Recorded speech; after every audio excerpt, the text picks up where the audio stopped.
My ex and I were lovers from our university days. The first time we met was during our second lecture as freshmen, and we sat beside each other. We were both young teenagers with heads full of dreams, and I always wanted a partner I could share my dreams and life with. I know this might sound childish, but what really attracted me to my ex-wife was her handwriting. At first glance, they looked like they were well crafted by an artist, and I was stunned to see someone my age with such perfect handwriting. She, on the other hand, was an absolute beauty. I didn't just fall in love with her handwriting that day. I fell in love with her ocean blue eyes, blonde hair tumbling over her shoulders, and a smile that could light up a small city. Typically, I wasn't the kind of guy who made friends quickly. I was more of the reserved guy who waited for friends to come to me, and we'd build a relationship from there. But I had to make an exception with her. We started talking in the lecture hall that day, and with time, we became seat buddies, and we were always sitting next to each other. It was great to make a new friend in college, and we got along very well. Since we were both freshmen and didn't know our colleagues or have any friends, we decided to stick together until we became inseparable. My ex-wife and I became best friends, and we didn't start dating until our third year. The reason I delayed in asking her out was that we were so close, and I was afraid she would turn me down if I did, but I didn't know I was making a mistake because other guys were beginning to ask her out, and she would tell me about them. At that point, I could not hold it in anymore, and I figured it was better to be turned down than to shy away, so I asked her out, and she said yes.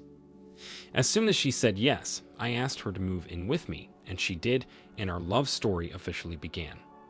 I loved her more than I loved myself. Even as a student who was only earning little from my part-time job, I did everything to make her happy. We went to parties and concerts, and we had fun together.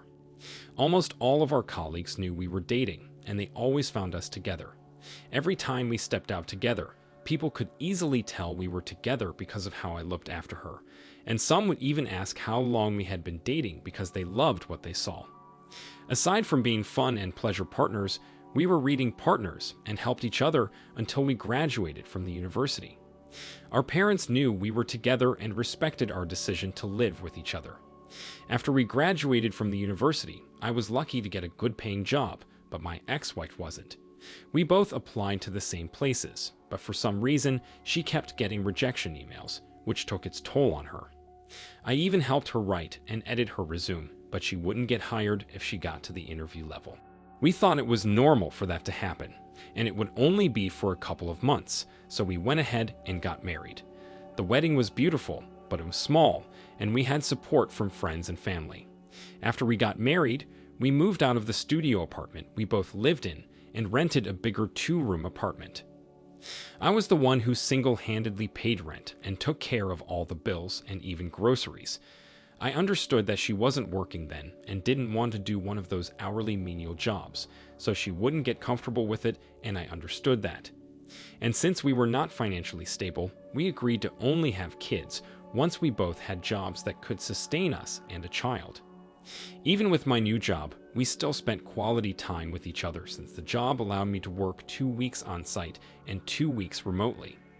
Despite my responsibility at home, I didn't stop making her feel special. On my way back from work, I'd still stop to get her flowers, shop for her, buy her a piece of new jewelry or bag, or even get her chocolates.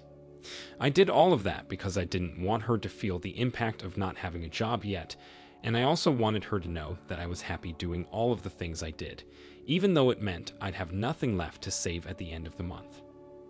1 year passed, and my ex-wife still did not get the kind of job she wanted, but she kept applying to different organizations. It was in the 11th month that she began to do the small menial jobs that didn't pay well, and she reluctantly agreed to do that after I had talked to her over and over. Even with her 1 month of working, I didn't let her contribute a penny to house bills. I preferred that she kept the money for herself, so she could get whatever she wanted and be happy. We were always happy and doing things together at home. We cooked, had our bath, and even went for evening walks and roadside ice cream hunting together. Our bond grew stronger, but one day I discovered something that broke my heart.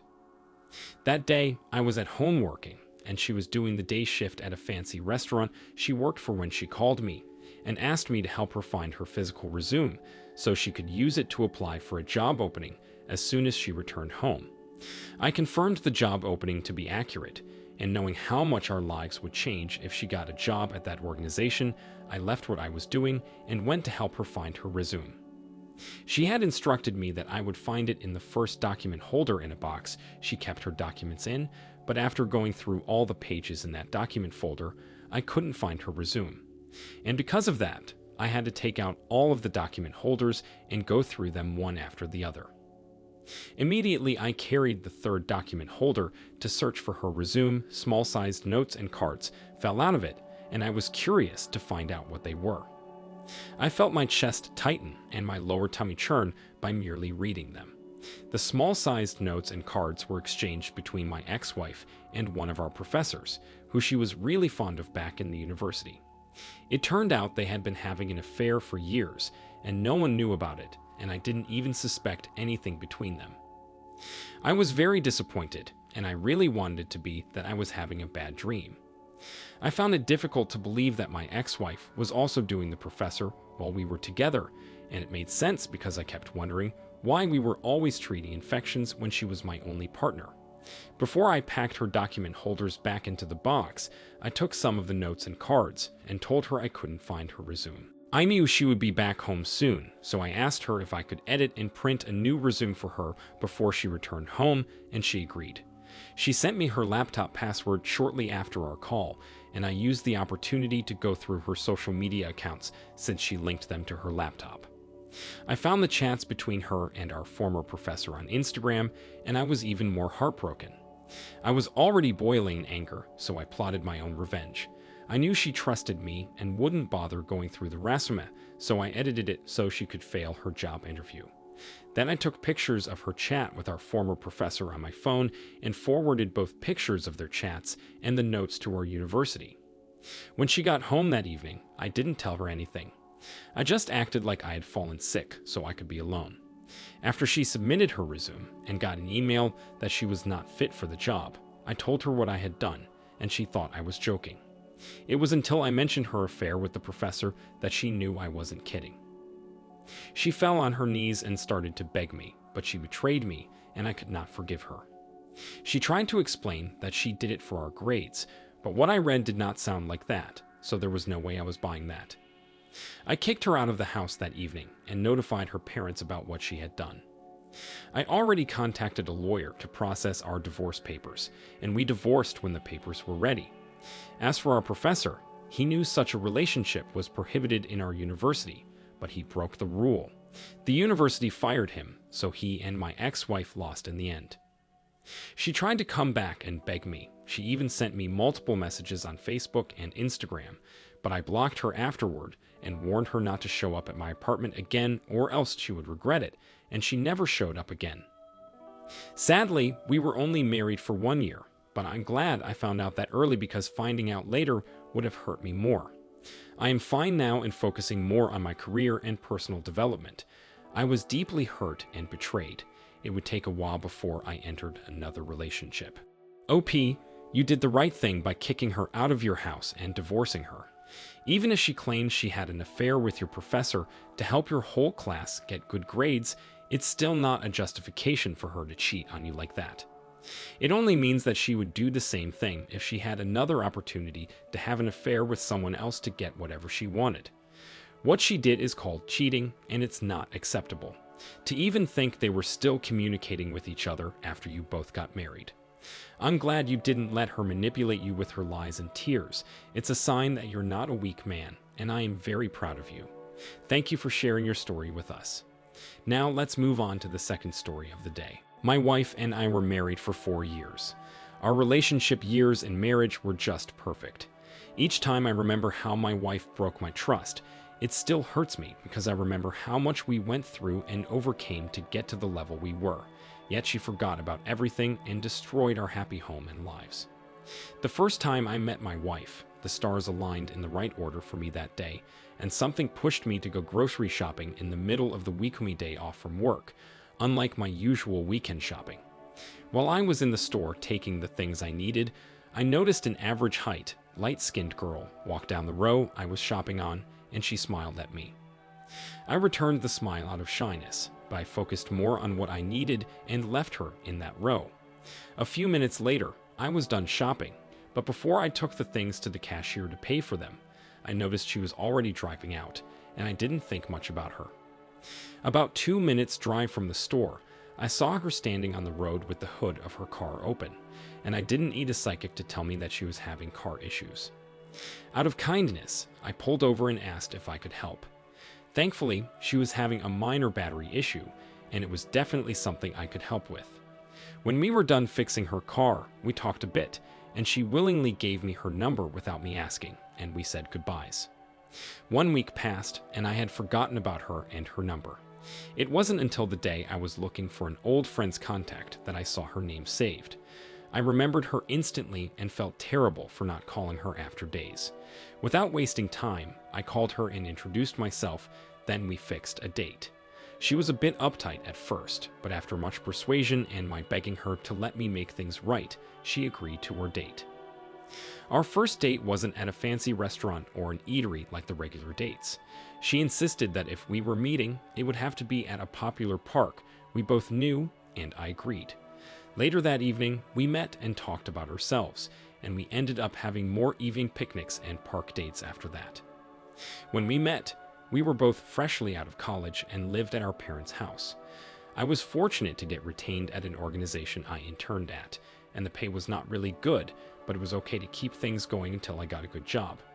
My wife, on the other hand, worked 3 jobs simultaneously because her mom was sick, and she needed all the money she could get to buy medication and take care of things at the house. Her father worked too, but he was inconsistent and spent all his money on alcohol. He didn't contribute to the house, so the responsibility fell on my wife and her younger brother. Eventually, we got married because I didn't think I could live without her. We loved each other so much, and we were always together. Even when she was mourning, I was there for her emotionally, physically, and otherwise. I supported her as usual, and we continued our lives together after her mom passed. I always treated her like my special woman, and I gifted her whenever I could afford to. In fact, 2 months after her mother's burial, I took her on a 1-week vacation so she could take her mind off everything, and it worked. Luckily for us, shortly after we got married, she got employed at one of her dream organizations, and her job was soft. Her pay was great, 3 times better than what I earned, and I was so happy for her. I felt like God was rewarding her for all her hard work when her mother was alive. But sadly, the first 1.5 years of her doing her new job didn't come with changes for us. I was still the one taking care of all the bills at home, and that was because she had so much debts to settle. After she settled most of the debts she racked up in the past years, we began to see changes. All that while, she neither bought herself clothes nor anything new. She mainly wore clothes from thrift stores and fairly used shoes and bags.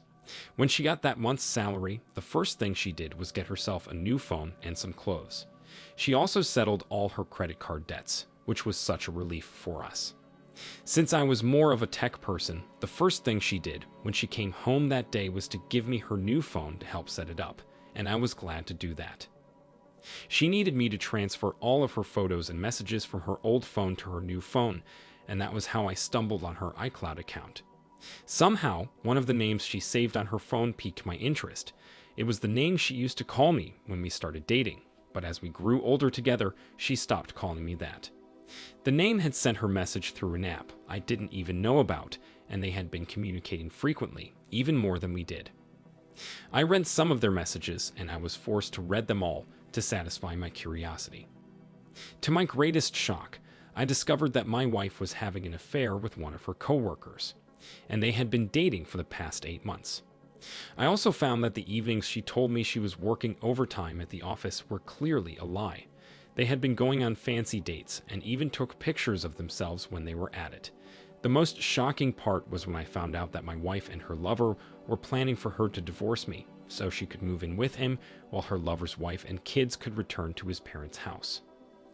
I was very disappointed and betrayed, and I could not believe she had been playing me the whole while, even though she knew I genuinely loved her. The funny thing was, I was planning to get her an expensive gift that week to appreciate and encourage her to work harder, but she ruined everything. I was so mad that I forwarded the messages between them to my phone as evidence. Then I got her HR's email address and anonymously sent everything to them. I knew very well that their company was against coworkers dating, and I knew they would get fired. Well, it worked. She came home the next day in tears, claiming that her company decided to cut down on staff, and she was fired. To her surprise, instead of consoling her like she expected, I laughed and told her I was responsible for everything, but she didn't understand me. When I showed her their conversation from my phone, she started crying again and asked me to forgive her. She said that she did it because I was too dull and nice. She also said it was because I did everything she wanted without complaint, and she wanted something different and someone who would give her a tough time. I was devastated, angry, and in tears. I kicked her out of my house, and shortly after that, we divorced. I didn't want anything to do with her or her family anymore, and if she didn't leave when I asked her to, maybe I would have hit her, and it would put me in a more terrible state. Before she left, I reminded her that her late mother would be so disappointed in her, and hearing that made her cry even more. I also blocked her on all the social media platforms we shared, and I warned her brother to not come close to my house, or he'd be arrested. Finally, after staying at that house for 4 months, I moved to a different location because I could not handle people constantly asking me of her. I also heard she went to confront her lover, thinking the wife would divorce him so she could move in with him, but he embarrassed her and his wife even hit her.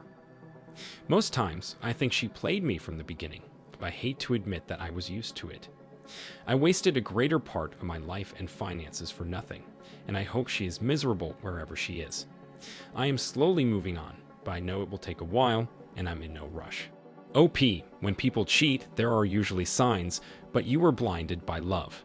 You did what you had to do because she didn't deserve you. She had a good man, but she didn't appreciate you or all of your efforts and went ahead and cheated on you. She even lied about why she was fired from work, and I can't help but think about the other times she lied to you. I hope she is miserable and hope you will be able to heal from this. Thank you all for taking the time to listen to today's stories. If you enjoyed listening, please feel free to like and subscribe if you haven't already. Also, comment below with your thoughts on what happened. If there is a story you would like to share with me about your own situation or someone else's, then please do not hesitate to contact me. Take care.